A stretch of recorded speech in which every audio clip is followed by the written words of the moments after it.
بچه‌ها یه چیز بهتون نشون بدم کیف کنید. این فلفل سیاهه با پوستش، خب میشه فلفل سیاه دون 6 میل. حالا از این ریزتر هستش 5 میل هست، 4 میل هم هست. اگر چینوچلوکا رو نگاه کنید، این چینوچلوکا خود فلفله. بعد میایم میگیم آقا اگر این پوستش کنده بشه میشه چی؟ میشه این فلفل سفید. این فلفل سفیده، پوستش کنده شده این.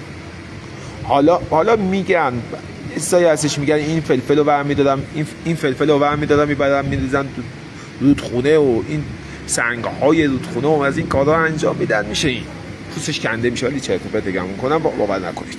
خب حالا این میشه فلفل سیاه. شاید قدیما این کارا انجام میدن، الان شاید با دستگاه انجام میدن. بعد آقا این فلفل سیاهی که وجود داره قبلا چی بوده؟ اگر قبلش که خامه برداری زودتر برداری میشه فلفل سبز.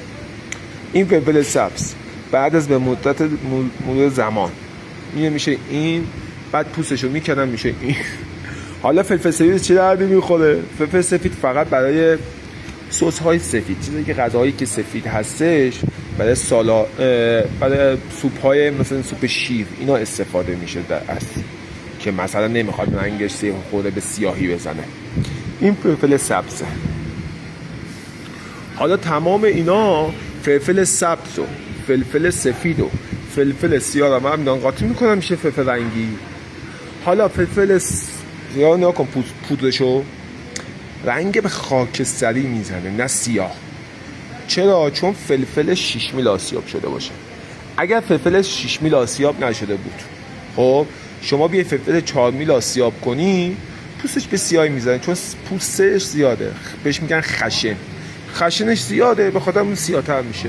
چون در اصل باید اگه پوست این کم نشه میشه خاکستری مثل این میگه. یعنی چی میگم؟ به به.